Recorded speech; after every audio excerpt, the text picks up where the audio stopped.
It's so easy raising kids, Right. And the one thing that definitely goes smoothly all the time is, them just doing anything we ask of them, right? Or they know intuitively what needs to be done, and they do it without question or push. We saw a post on Facebook that was 8 fights worth picking with your kids. And we're going to discuss this today and maybe discuss whether or not it's a battleground in your home or if maybe there's another way. Let's find out. Mama says namaste. Mama says namaste. Making a family can be easy and fun. Oh, yeah, but raising a family can be a whole different story. From spouses to kids to the crazy daily grind, life often directs us away from connection and more into reactive chaos. If you're tired of that cycle and are seeking something beyond the picket fence blues, this is the show for you. I'm Ashley. And I'm Nathan. And we're here to take you from chaos to clarity by bringing awareness and intention into your home, not waiting for one day, and highlighting how the uniqueness in each of us strengthens all of us. Take a deep breath in and let's start a brand new day. With Mama says namaste. All right, so I was scrolling through Facebook the other day. Shame. We know your name. Hey, it's A-OK. I can count on a very short list the number of times I just randomly scroll. Oftentimes I'm on social media because I am responding and engaging to all of the people on there in the Unschooling Families community and just on my personal page. But I do scroll every once in a while for these, suggestions and inspirations. And as I've mentioned before, I've really perfected an algorithm of positivity. So it's a pretty good feed typically. So anyway, this one that I saw that came up, oftentimes I see suggested posts that are related to parenting and in some way. And this one was 8 fights worth picking with your kids. Yes. Let's do it. Tell me what I need to do. There's only 8 fights? That sounds like a good one. Right. Did the 8 and done? It's like Hanukkah. Well, and, and even as I was approaching it to you, Nathan, it was kind of like, well, what? We want to just talk about picking fights with our children? Right. I like the principles added here. Is there another way of approaching it? Well, and we started to really talk through and realize that some of these were, personal behaviors that you could lead by example rather than shoving them down the road to adulthood. Well, yeah. So let's dive into this because we want to share what these fights, these quote unquote fights are that we have, and then what our perspective is. Because the reason I pulled this is because I agree with every single one of these. I agree with them. To a degree. Right. All right. So let's just go through these. Number 1 is the reading fight. Yes. I was raised by teachers. Like this was... That was a biggie in your household? This was a biggie. And I hated reading growing up. I hated it because I was forced to read. And so reading was a chore. Reading was a pain. And so even to this day, I don't even read directions. I just... Oh my gosh. It's the family joke because he'll buy something, short grain rice. How do you know it's short grain rice? Well, because it's written in 3-inch letters on the front of the bag. But it doesn't look like short grain rice. Whatever. Yeah. So reading is not a natural It's not a desire. natural desire and tendency for me. And for you, I've always, when we first were dating, I'd never had really read a full book until Man's Search for Meaning from beginning to end. And I was a bookworm, and I started reading at 4. And by the time I was in 3rd grade, I think I was 7th grade reading level. And I have always been a huge bookworm and a speed reader. And I read everything. If there are letters, I'm going to read it. I might not notice a super Walmart on the corner, but I'll know the names of the street intersection. And your mom's an AI bot. She taught herself how to read on accident by listening to her mother and watching. Oh, yeah. She just taught herself to read. So there's reading this desire with reading in our household. Yeah. But our kids, they didn't read. Didn't even show any interest. And so one of the things I think sometimes as parents, we can kind of coddle and read everything for our children. And we read to our kids, but they just didn't want to learn. And so what I started doing is I made it I didn't make anything easy. If they asked me, what does that say? I would say, learn to read. Well, okay, Let's so spell it out. Let's sound it out. So the reading fight argument, and these were copied from David Morris on Twitter. I have no idea who David Morris is. I'm never on Twitter, but it was shared on a Facebook thing, and that's how I got it. So just to quote who I got this originally from. This was a blind list. But the reading fight, it says make your kids read because reading is tied to everything from cognitive development to the ability to focus. Make your kids read now. And I agree. Reading is really critical in our world. We live in a world where literacy is really important, and I believe in reading literacy as much as I do financial literacy. And there are some things where it's really valuable. However, we've been down this road of making our children read. Mm-hmm. We have tried it. I've tried it. I have struggled as an unschooling mama who myself, again, started reading at 4. When I have an 8 and 9-year-old that's like no desire to read, struggles completely. And it was really hard for me. So making my kids read, it was a tightrope walk that we walked because we had this emotional, or at least I had this emotional draw of and almost embarrassment sometimes of like, come on, can you get it? You could do this. The TH make the th. This has been 9 years of this. Come on, you got this. But then once it clicked, it just rockets off. And their growth and their understanding and their comprehension is totally different and their passion is totally different. So I found a kid like, you stay back and you walk this tightrope and then you realize that it's okay. It's not a tightrope after all. There's lots of ground and lots of space down there. It's just the stuff that we were bringing into it. And this is what we learned in this process. That was my struggle is, I'm going to sit here and force my child to read. And then what I'm doing is I'm robbing them of all of the joy. Like when I was reading, it was joy led, it was delight led. I was motivated myself to do it. It wasn't because my mom was making me. And on that note, let's look at my mom. What was my mom doing? Ashley, you need to read for an hour. Or let's go outside and sit under the trees and have reading hour. And she did it with me. And oh my gosh, that's a whole different approach. I believe a lot of the reason why I was reading is because I was mirroring my mom. Well, there you go. And what we found in our own household is, we can pick a fight about reading and we can make it difficult.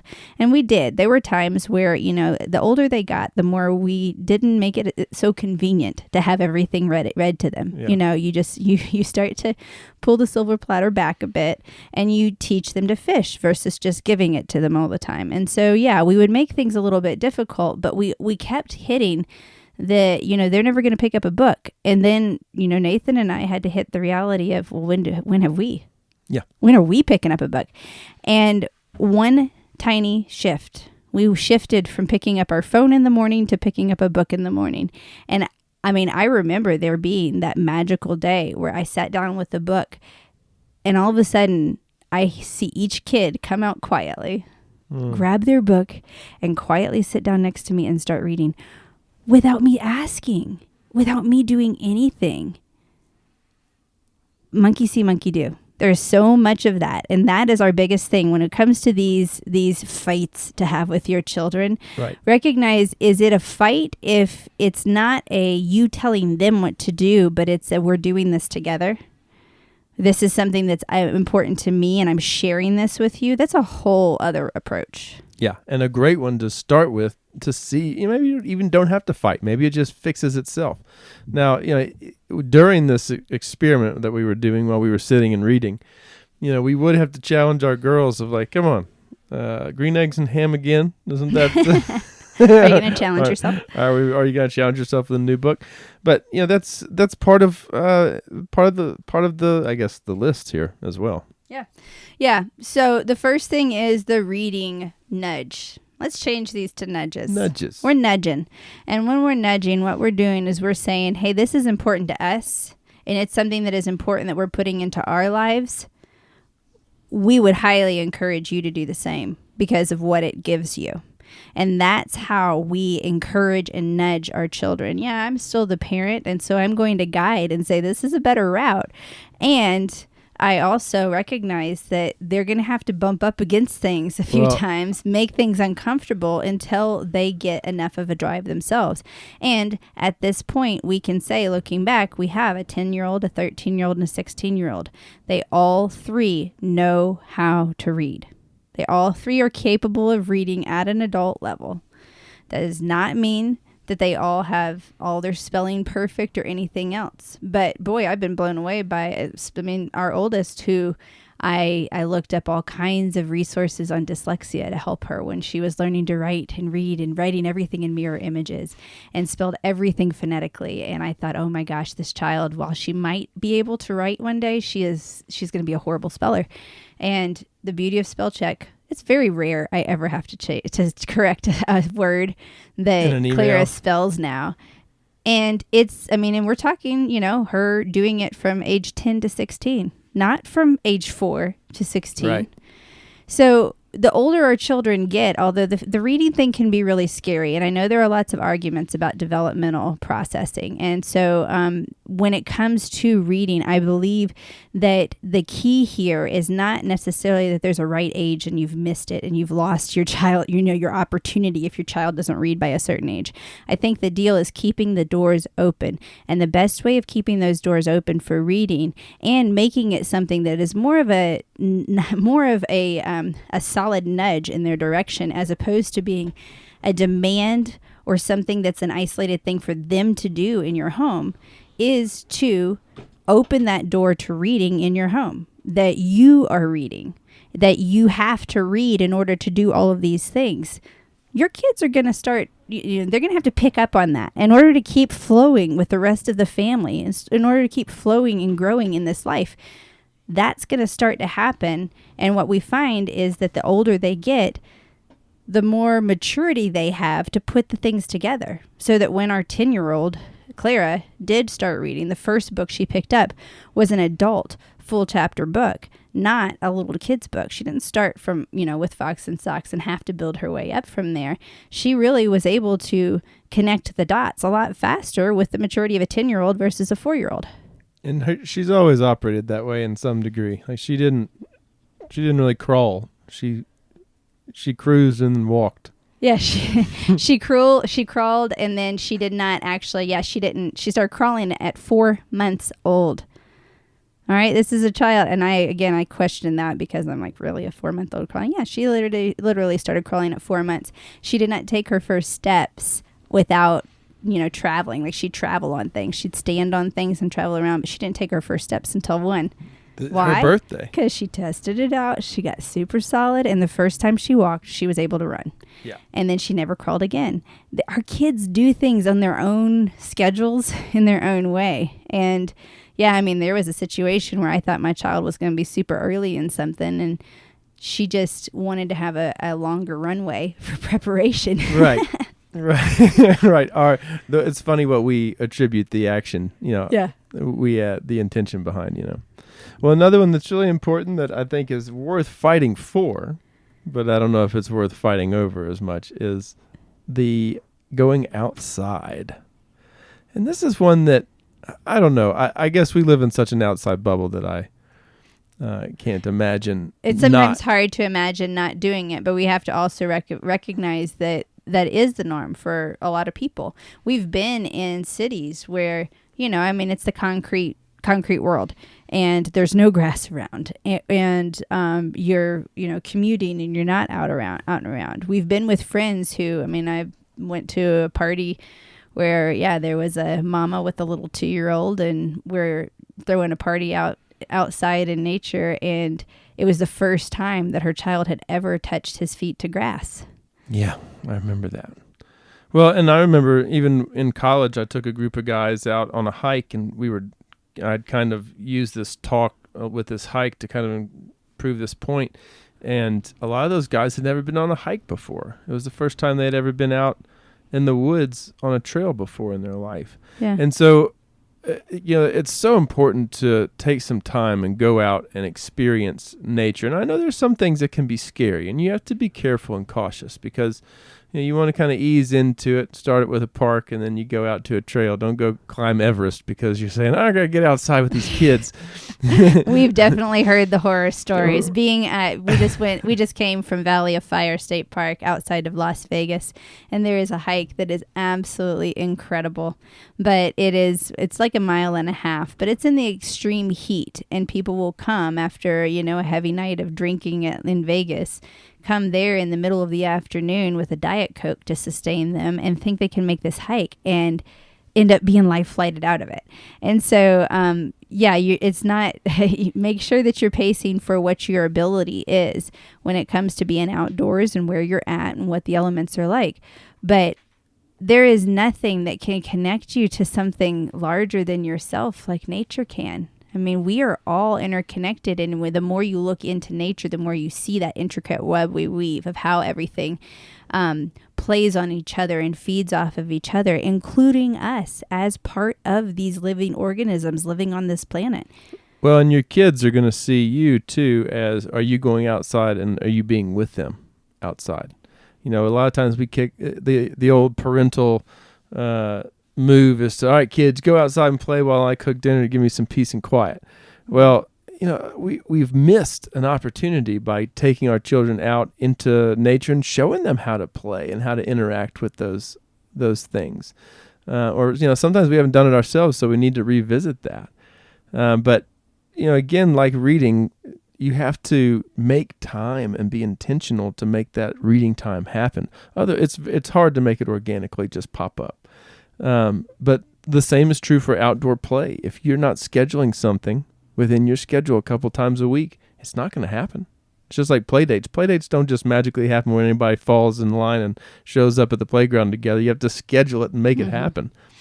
Yeah, I have a client who, she has looked at how to get her family outdoors, and so they do a family hike. Every Sunday they go out on a family hike. They know they've got a day where they're getting outdoors together. And we've talked about this when it comes to struggling with screen time with our kids. Yes, sitting there and fighting with our children, get off the screen and go outside is a battle that can be a broken record in a home, and it can be super frustrating. However, when we're going, hey, we've got a hike scheduled, we're going to go hang out here, and then we're going to go and explore this park and playground, and then we're going to go and do this, and we've got a whole day of gallivanting around outside, we don't have the time or the access to the screens, and all of a sudden they've forgotten about it for a day, and we've had a beautiful day outside, no debate about screen time, because it wasn't there. It didn't become a priority. It was out of sight, out of mind. Okay, next one here is the work fight. It's talking about making your kids work because sometimes kids don't lift a finger at home. Again, I don't feel like this is necessarily something that has to be a battle. Instead of me coming into our home and saying, I am the parent, you are the child, do this. I say, hey, do we want to grow up and be healthy, functioning adults? Yes. Okay. One of those things is to figure out how to be a good roommate. Okay. Being a good roommate means picking up after yourself. And when you leave a mess for somebody else in the kitchen and you're a roommate or a partner as opposed to being a child in the home, it's not going to go over very well. Not at all. So we're going to equip you with the tools now to be a good roommate, to be a good partner or friend to somebody else so that you are a positive contributing factor in our household and helping to create the home environment that we all love to come home to. And sometimes, I'm not going to point any fingers in the relationship, but sometimes there's one partner who holds up more of that than the other in terms of being a good roommate. And your kids are paying attention to that. They see that. And so if you're not working as a team and you're both not jumping in there to help each other, it's more of a, well, this is my territory and that's your territory. Well, then it's just as easy for them to feel that they have that same level of entitlement as opposed to we all live in this together. How can we make this what we want to live in together?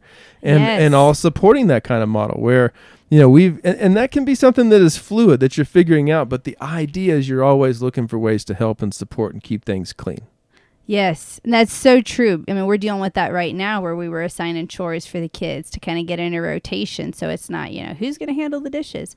And what we started to see is then, well, it's not my day to do it. It's, it's Clara's day. Okay, well, I've asked Clara to do this and she's busy over here. So why don't you take one for the team and join in for the rest of the crew here? Yeah. And so we have to have these conversations. And when we assign roles, we're really quick to say, we're assigning you a role so that you have a job to do. We are not assigning you a role for you to stand on your pedestal, say this is the only thing you're going to do and tell everybody else what to do. That's not working as a team. Again, we don't have to fight about it. We have to say, hey, I want you on my team. And this is how we work as teammates, not as competitors. But it's an important first step because, like getting a job, you have to work on a team to accomplish a goal.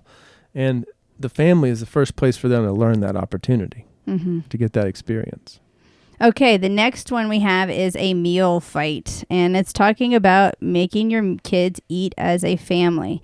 And this one, the argument here is not about food, although I will definitely make an argument for that. Can be, yeah. Yeah, I will say what we do in our household when it comes to meals is we've always had the principle of a no thank you bite. And we did that when they were very young, where we basically gave them lots of love and support, but they didn't have a choice but to try something before they formed an opinion. And so they could never say to us, I hate green beans unless they had tried green beans. And so we gave them these opportunities for no thank you bites when it came to food. And we stretched that even beyond that to having a no thank you try of something new. I remember taking Clara to go ice skating and she was terrified, didn't want to go out there. And I said, let's just do one no thank you try. Let's go around one time and that's it. And then I couldn't get her off because she loved it, but she was scared of what she didn't know. And so that's one aspect of the meal fight is we say, don't battle with your children. Just help them to understand that before you can have a concrete opinion on what you believe in or what you think, you have to have educated yourself. And so when it comes to food, don't tell me you don't like something when you haven't tried it. Right. And what's funny, though, is you need to be prepared as a parent because if you pull that with them, they're going to pull that with you, too. When you say, oh, no, I don't eat Brussels sprouts like that. Oh, well, Daddy, come on now. You have to practice what you preach, for sure. And try. And so that is important to show your willingness to step outside of your own comfort zones and try something new. Just once. It doesn't have to be forever. It's not the rest of your life. It's just today. And I have to say, even with that and with the just once thing, our kids are also well aware of the fact that we've talked about how taste buds change every 7 years. And so they actually decided to do it where every 7 years they have to try all the foods that they absolutely hate again to see if their taste buds have changed. And it's been cool to see that because Clara's adapted at 7 and at 14, the different foods that she added in. So it teaches with it, I was going to say, it teaches your kid an important script in life to deal with, okay, I thought I didn't like something or I was turned off by something by view, but once I got into it, I realized it wasn't that bad. Yeah. And so it helps them learn how to change their mind in public. Because sometimes, if we don't have that opportunity to do that. We have to be willing to pivot with our growth. Right. Like I say over and over again, have grace for growth and allow yourself to form new opinions as you gain new insights. Okay, so with that, the other battle that he's talking about when it comes to the food battle has to do with sitting down for a family meal. And, the reality is for a situation like for us, we're together 24/7. If people eat at a different time, it's not a big deal. But you may have a family where the only time they ever see each other is at that sit-down meal at dinner. And that's a big deal. Yeah. Yeah, that was Nathan's family growing up. So prioritize that and see how to make that a valuable time. No phones at no cell phones at the dinner table. Everybody's together. TVs are off. No screens at the table so that you have that opportunity. Every family figures out what's this is our together time rule. In my household, we had sit-down meals, but really even on top of the sit-down meals, I remember a big rule in our household was that we never played music in the car. And it was rare we played music in the car unless we were on like a long road trip. But for the most part, that was our time to talk with our parents. We were all running around with different schedules. We didn't have cell phones. We weren't all connected like that back in the 80s. And so that car time was our valuable time. So for some of you, it may be the drive time with your family that is a valuable time to just touch base and check in. Maybe it's around the dinner table. Maybe it's a morning meeting or an evening check-in. When is your time that you have that this is kind of your time of your family to reconnect? And if you can't do it daily, at least do it weekly. and have a time to check in, because separation and isolation, everybody going in their own routes, I mean, that's the biggest way to end up with these big rifts and divides in our families. It's a lot easier. I say often, when it comes to our most intimate relationship, it is hard to remain emotionally distant when you physically connect on a daily basis. It's hard to, it's a lot easier to stay on the same page when we're checking in constantly. That's why in business you have regular meetings to check in, make sure all members are on the same page and communicating. We got to do the same thing with our household. Yeah, we do that. We spend way more time checking in with people that we will never speak to again after, if we ever leave that company. Yeah. And we don't do this with the own people that we love underneath our own roof. Yeah.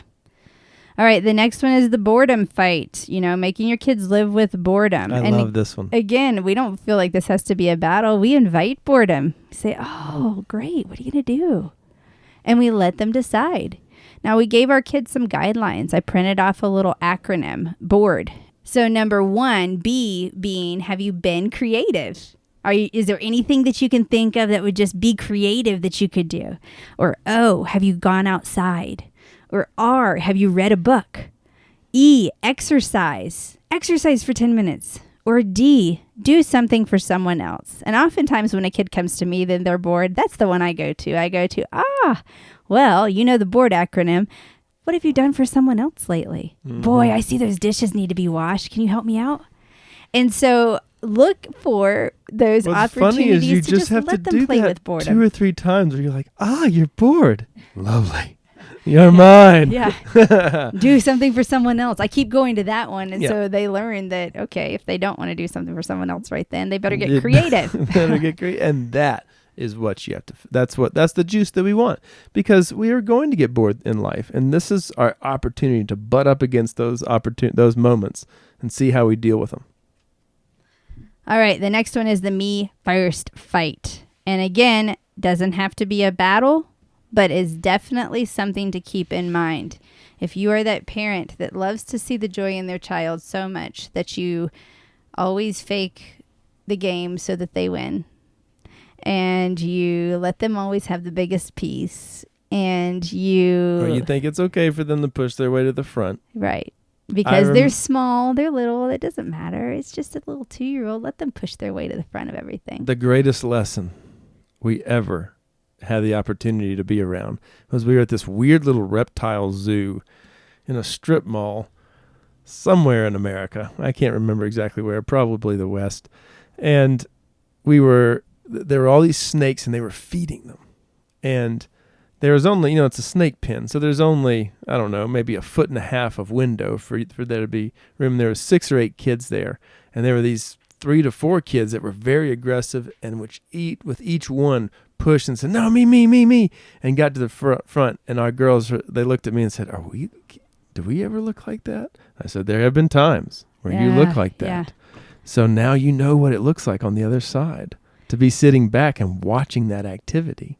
And it changed the way they approach things. But, it's one of those that sometimes the kids just don't understand how they're pushing other people out, and they don't want to do that. That's not their intention. Right. But our kids were pretty appalled at the behavior of these kids. I do remember that, and the kids were very pushy. They were very much the me first mentality. They were small and cute, and so they were allowed to get away with it. Yep. And the deal is, when do you draw the line? Is there a switch that's supposed to be flipped that all of a sudden this kid is going to go from that small and cute who can shove their way to, I'm not small and cute anymore. I am now a 13-year-old who's acting like a jerk and forcing my way through and demanding things and feeling entitled in life. I mean, there's a lot of things you can go with it. So we again, from that very young age, are helping our children remember 2 things. 1, you are the most important thing. We love you so much. And you're not the center of the universe. Yeah. The world does not revolve around you. You are so valuable. You have a light to shine in this world. And you have to see how you can best shine it so it illuminates the best. And that is not taking over for everything else. And so we help them to understand. I mean, when I tell my kids you're not the center of the universe, I'm not trying to knock them down and say they're not worthy. I'm helping them to understand how critical their one piece of the puzzle is, and how they can work and connect and collaborate with others, and how we all become greater because of that. It's the synergy where the uniqueness in each of us strengthens all of us. So Damn, we I really want to look. I fell off on that one. So You didn't say it with me. that was screensaver on. Yeah. So we are okay. And actually, this could be a whole other podcast episode. And we talk about this a lot. We have people that are fearful of disappointing our children. We don't fear of disappointing our children. We do it probably daily. We disappoint our children in some way. Your job as a parent. You better give them the taste of disappointment because, maybe you don't. Maybe you're scared to do that and you want somebody else to do it for you. But I don't want to. I'm protective of my children's pain, and I don't want them to feel pain. And so for that reason, my goodness, if I can give them a little dose that gives them a tool to then handle it better when I'm not around, I'm going to do that. So if I can give them the disappointment of, there are times where, and we have to do it, we don't have a choice sometimes. The disappointment is, hey, we just drove 2 hours to hike the most epic bucket list hiking trip ever. And we finally arrive, and there's a park ranger at the front saying that there is a 14% chance of rain? 40. 40. It was a 40% chance of rain, and we could not hike the Slot Canyon that day. And so we drove another 2 hours to drive back home. Disappointing? Yes. Did we look for the silver lining? Absolutely. We found some great stuff on that hike anyway. Yeah. We still had fun even though we didn't do the right hike, and we went back and we did it later and enjoyed it even more so. And here's the great thing is I felt we're so good at the disappointment thing at this point. I felt zero guilt for that. I was like, yep, let's get home. Yep, let's go. We're done. And nobody complained. We've gone to a children's museum, showed up to the front of it, and it was so packed. The line was so full, and we'd built it up. We had company in town. We're going to take them all. We saw that line. We knew the stress it was going to add to both families and all of the people we would be navigating, and we said, nope, we're good. Let's go home. Let's go back, and we're going to play in the yard. Little did we did not consult our friends with that one at all, and that was our bad. We did a bad job of that. That was a big disappointment for their kiddos, for sure. Their kids were very disappointed, and so they had to go to Chattanooga Aquarium to make up for that one. But look for there's still that to look that for those opportunities to roll with the punches, because disappointment is going to happen in your children's life, and the more tools they have for their own emotional resilience, the better they're going to navigate it. So it's okay to not be 100% fair all the time. There's going to be a kid that sometimes gets the bigger piece. There's going to be a kid that gets pushed out of the way and gets moved to the back of the line. There's going to be a kid that sometimes is just flat forgotten in the moment. And that's not, it's just us being human. Or a department store. It can happen. Yeah. Let's hope not. All right, next one. The awkward conversation fight. And this is, and he says it, again, I don't like how he says, make your kids have uncomfortable conversations. We got to talk about sex. Come here. No. Well, let's just say this is the nudge toward awkward conversations. Opening the door to awkward conversations. Talk about sex. Talk about dating. Talk about body image. Talk about your values. Talk about your private parts. Talk about the family dynamics that are going on in a way that's not overloading or giving your child anything and everything. You're not a textbook. You're not the gossip train. You're not trying to do all of that with your children. You're opening the door to the fact that you are an open door for conversation. That's what I'm so grateful for with my parents, is that it's not that my parents covered every conversation with me, but I didn't ever feel like there was anything that was taboo. Yeah. I could bring up anything. Even growing up very conservative Christian, I could bring up any taboo subject and have a conversation with my parents about it. And that's the space that I want to make available to our kids, because I want to be the one to influence them as much as possible in the direction of their life. And so I want an open door there where they feel comfortable to say, Dad, what is this or what is that? And from a very early age, that's been proven true. That they don't hold anything back. Lord have mercy. Now it's almost too transparent. All right, so having those conversations. And then the last one is the limitation fight. And what this one is talking about is just that there are valuable life skills in learning to live with our limits. And what I want to say with this instead is helping your children to define boundaries. And again, going back to what we mentioned at the very beginning, So much of this list is a nudge where you are nudging them to reflect the values and the actions that you are living.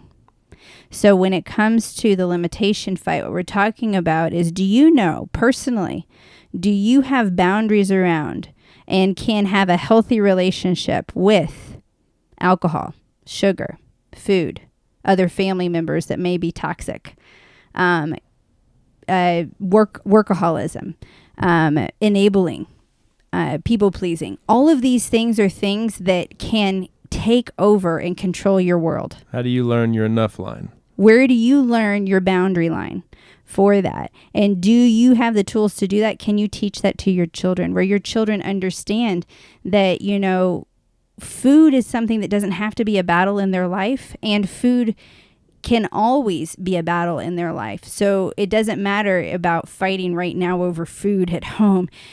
What you're doing is you're helping them with tools and habits for what their relationship with food is going to be through their whole lives.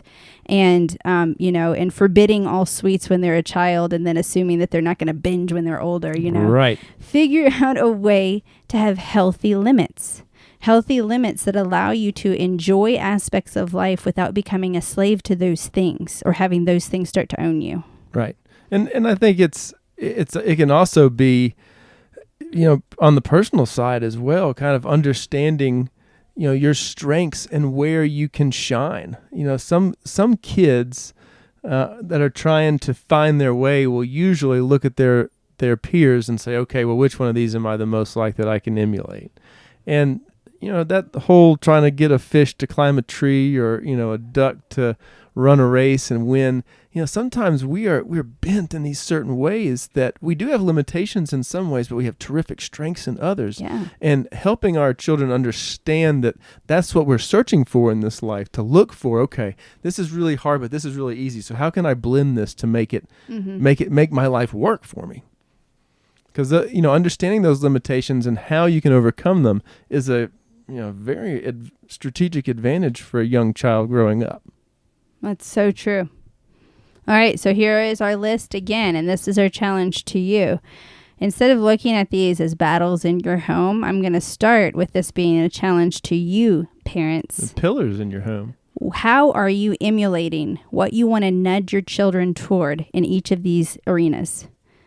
Reading, getting outside, showing positive work ethic in your home, showing up for each other as a family and being willing to try new things, navigating boredom, recognizing the world doesn't revolve around you and how do you contribute, being open to awkward conversations, and knowing how to set boundaries and limitations in your home so that you can thrive even more because of it. You do pick your battles for what you want to navigate in your home. And that might first just be a battle with yourself on you figuring out time management so that this thing that you think is so valuable of reading, you actually can figure out how to add into your own life. So you look for ways to be the person you want your child to emulate because they're watching you. They're going to do it anyway. And while they may have different strengths, you guys are all working for those tools to really see how you can stand in your awesome and connect with others so that the uniqueness in each of us strengthens all of us. Namaste. 1, 2, 3. Up with the rising sun, already on the run. Mama says namaste. Life is a tangled mess, and you don't have to stress. Mama says namaste. 'Cause today I will stand up and be all the change that I want to see in this world.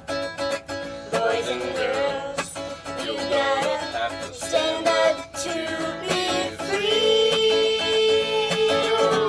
Namaste in your heart. Take a deep breath in, then let's start a brand new day. With Mama says namaste.